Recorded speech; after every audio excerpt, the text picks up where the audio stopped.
महत्वपूर्ण बात कि आज समय दर्शन का ये एपिसोड जो हम ज्योतिष या वास्तु या न्यूमरों के सिलसिले में लेके आते हैं, आज सबसे महत्वपूर्ण ये बात है कि नवरात्रि का पवित्र त्योहार आने को है। 9 अप्रैल 2024 से प्रारंभ होगा और ये चैत्र मास की नवरात्रि है। भारतवर्ष में अगर आप पंचांग देखेंगे तो हम 4 प्रकार की नवरात्रि यहाँ पे होती है।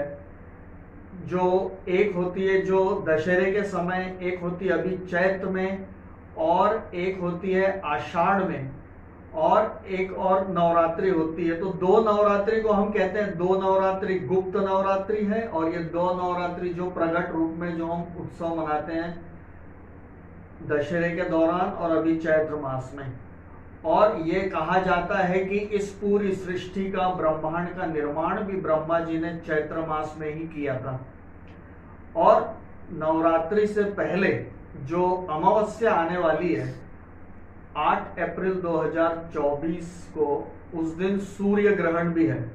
लेकिन महत्वपूर्ण बात यह है कि भारतवर्ष में यह सूर्य ग्रहण नहीं दिखेगा, क्योंकि सूर्य ग्रहण का जो टाइम है वो भारत समय के अनुसार रात को पड़ रहा है। तो चूंकि भारत में सूर्य ग्रहण नहीं दिखेगा तो इससे संबंधित किसी भी प्रकार का सूतक, नियम कुछ भी पालने की आवश्यकता नहीं पड़ेगी।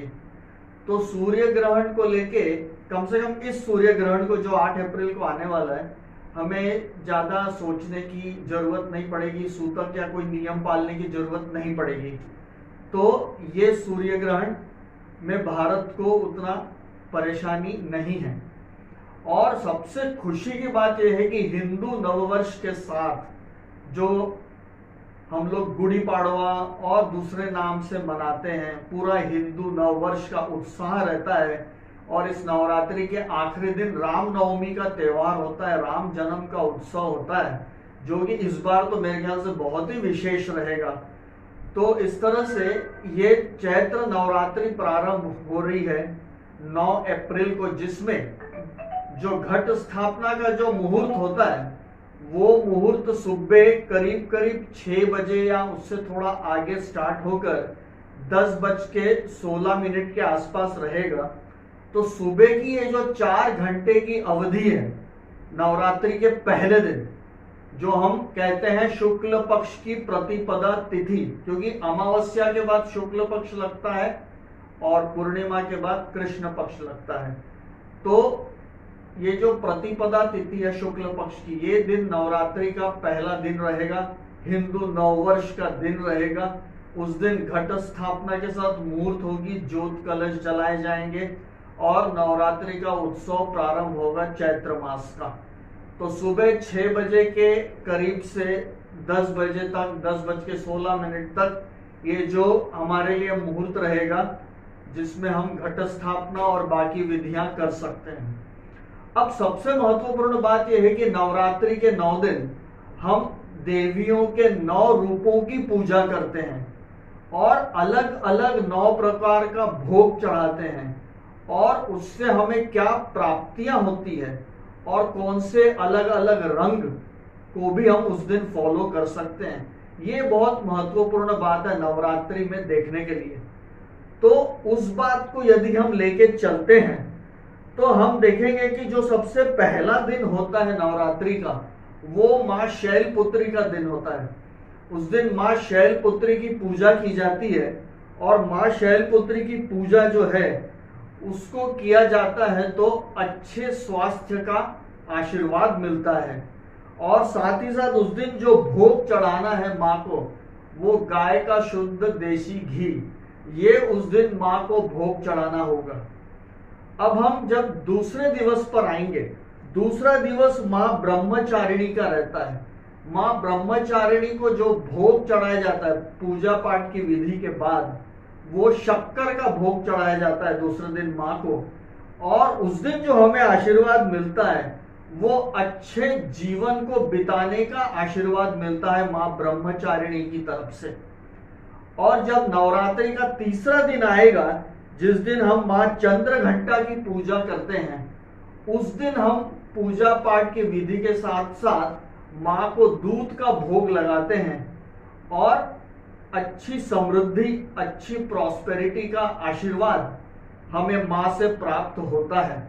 इस तरह से जब हम नवरात्रि के चौथे दिन में जाएंगे तो माँ कुष्मांडा की पूजा की जाती है नवरात्रि के चौथे दिन, और उस दिन का जो भोग माँ को लगाया जाता है पूजा पाठ की विधि के साथ, वो मालपुआ का भोग लगाया जाता है माता जी को, और हम आशीर्वाद हमें मिलता है अपना मनोबल बढ़ाने का, अपना कॉन्फिडेंस, अपना सेल्फ कॉन्फिडेंस बढ़ाने का, मनोबल बढ़ाने का आशीर्वाद माँ हमें देती है। पांचवा दिन जो स्कंद माता का दिन है, उस दिन हम केले का भोग लगाते हैं माँ को। पांचवा दिन स्कंद माता का दिन, जिस दिन हम केले का भोग लगाते हैं माँ को, और माँ हमें उसमें अच्छे करियर का, जीवन में एक अच्छे मुकाम पर जाने के लिए अच्छे करियर का ब्लेसिंग देती है। और साथ ही साथ हम देखते हैं कि पांचवा दिन जो खासकर पंचमी तिथि से माता की गोद भराई का जो नियम है वो भी प्रारंभ हो जाता है। तो पंचमी से हम माता की गोद भराई भी करते हैं। उसके बाद अष्टमी के दिन हवन होता है, नवमी के दिन कन्या पूजन होता है और कन्याओं को भोजन कराया जाता है। छोटी छोटी कन्याओं से आशीर्वाद लिया जाता है, उन्हें चुनरी दी जाती है, उन्हें बिंदी और आलता दिया जाता है। यानी माँ भवानी के रूप में हम छोटी छोटी कन्याओं की पूजा करते हैं नवमी के दिन और उनसे आशीर्वाद लेते हैं। तो पंचमी को हम अपने करियर के लिए माँ स्कंद माता की पूजा करते हैं और पूजा पाठ के साथ साथ केले का भोग लगाते हैं। षष्ठी के दिन जो है हम अपने बॉडी के अच्छे वाइब्रेशंस के लिए, यानी पॉजिटिव वाइब्स आनी चाहिए, उसके लिए षष्ठी के दिन जो है हम माँ कात्यायनी की पूजा करते हैं और माँ कात्यायनी को पूजा पाठ के साथ साथ शहद का भोग लगाया जाता है। अब जब हम सातवें दिन आएंगे तो माँ कालरात्रि की पूजा करेंगे, जिसमें गुड़ का प्रसाद माँ को अर्पित किया जाता है और वो पूरे परिवार की खुशहाली के लिए माँ से आशीर्वाद मांगा जाता है और गुड़ का प्रसाद अर्पित किया जाता है। आठवें दिन माता महागौरी की पूजा होती है, जिसमें नारियल का प्रसाद माँ को अर्पित किया जाता है और माँ से हम हमारी पॉजिटिव विशेस हम माँ से मांगते हैं कि ऐसी इच्छा हमारी पूर्ण हो जिससे हमारी भी तरक्की हो और हम देश के और समाज के तरक्की में भी सहायक रोल अदा करें। तो आठवें दिन जब महागौरी की पूजा होती है और नारियल का भोग लगाया जाता है तो उसके साथ विश फुलफिलमेंट की प्रार्थना भी की जाती है। फिर हम जब 9वें दिन आते हैं तो माँ सिद्धिदात्री की पूजा की जाती है और माँ सिद्धिदात्री की पूजा में खीर का भोग सबसे महत्वपूर्ण होता है। तो जब हम 9वें दिन माँ सिद्धिदात्री की पूजा करेंगे तो पूजा पाठ के साथ खीर का भोग लगाया जाएगा और 9वीं के दिन जब हम कन्या पूजन भी करते हैं तो छोटी छोटी कन्याओं को भी हम उन्हें श्रृंगार का सामान देते हैं, उनके चरण धो के उस आलता लगा के उनकी पूजा करते हैं, उन्हें चुनरी ओढ़ाते हैं, यानी माता के रूप में कन्या की पूजा करके उन्हें भोजन करा के उनसे हम आशीर्वाद प्राप्त करते हैं। इस तरह से जो नवरात्रि के जो 9 दिन हैं तो हर एक दिन एक देवी का महत्व है, उनको चढ़ाए जाने वाले भोग प्रसाद का महत्व है, महाभोग महाप्रसाद का महत्व है, साथ में किस पर्पस से हमें आशीर्वाद मिलता है उसके बारे में भी यहाँ पे बताया गया है संक्षेप में। और महत्वपूर्ण बात यह है कि हम अगर ये जानना चाहें कि कलर्स दिन के हिसाब से कौन से इंपॉर्टेंट होते हैं, या आप ये भी सोच सकते हैं कि कौन सा कलर व्यक्ति उस दिन खुद भी पहन सकता है यदि चाहे तो उस पे भी हम एक नजर डाल सकते हैं कि नवरात्रि के पहले दिन जो है रॉयल ब्लू कलर का इंपॉर्टेंस होता है और नवरात्रि के दूसरे दिन येलो कलर का इंपॉर्टेंस है, तीसरे दिन ग्रीन कलर का इंपॉर्टेंस है। वहीं पे नवरात्रि के चौथे दिन ब्राउन कलर का इंपॉर्टेंस होता है, जबकि नवरात्रि के 5वें दिन ऑरेंज कलर का इंपॉर्टेंस है। अब हम 6वें दिन में आते हैं तो व्हाइट कलर का इंपॉर्टेंस है नवरात्रि के 6वें दिन। तो उसी तरह से रेड कलर का इंपॉर्टेंस है नवरात्रि के 7वें दिन। और नवरात्रि के 8वें दिन आसमानी नीला रंग यानी जिसे हम स्काई ब्लू कहते हैं, उसका इंपॉर्टेंस है। तो यहाँ पे एक बार मैं और कहना चाहूंगा कि आपको कोई कंफ्यूजन नहीं होना चाहिए। पहला दिन जो है वो रॉयल ब्लू कलर का है और ये 8वां दिन स्काई ब्लू कलर का है, और जो 9वां दिन होता है वो पिंक कलर का महत्व लिया जाता है।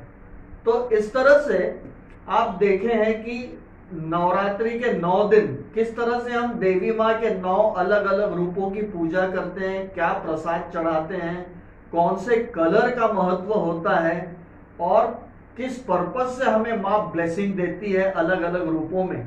तो इसलिए ये नवरात्रि का त्योहार बहुत ही महान त्योहार है, दुनिया का सबसे महान त्योहार है, क्योंकि स्वयं जगत जननी माँ अलग अलग रूपों में आकर हमें आशीर्वाद देती है। और महत्वपूर्ण बात, जो राम नवमी का दिन रहेगा, जिस दिन भगवान राम की भी, हम राम लल्ला की भी जोर शोर से पूजा करेंगे, तो उस दिन राम लल्ला को भी खीर का भोग ही दिखाया जाएगा, क्योंकि भगवान राम को मिष्ठान में खीर बहुत पसंद है। तो भगवान राम को खीर का प्रसाद ही नवमी के दिन, राम नवमी के दिन दिखाया जाएगा। इस तरह से हमारे त्योहार हमारी संस्कृति की पहचान है, हमारी इतने वर्षों से चली आ रही जो प्रथा है। तो हमें ये समझ में आता है कि हमारी जो परंपरा है वो कितनी रिच परंपरा है और इसमें कितना साइंटिफिक फैक्टर है, और हर सेलिब्रेशन के साथ उसमें साइंस का और एनवायरनमेंट का और शरीर को स्वस्थ रखने का, पर्यावरण को अच्छा रखने का महत्व हर त्योहार के साथ जुड़ा हुआ है। इसलिए इस देश के त्योहार भी महान हैं और ये देश भी महान है। तो इस एपिसोड में मैं यहाँ पर इजाजत लेना चाहूँगा और नवरात्रि की और हिंदू नव वर्ष की और राम नवमी की सभी को हार्दिक शुभकामनाएं देता हूँ। और अगले एपिसोड में हम फिर से मुलाकात करेंगे। तब तक के लिए तहे दिल से नमस्कार, धन्यवाद। न्यू वीडियोस की अपडेट पाने के लिए सब्सक्राइब करें समय दर्शन न्यूज को और बेल आइकन को दबाएं। आप देख रहे हैं समय दर्शन न्यूज चैनल।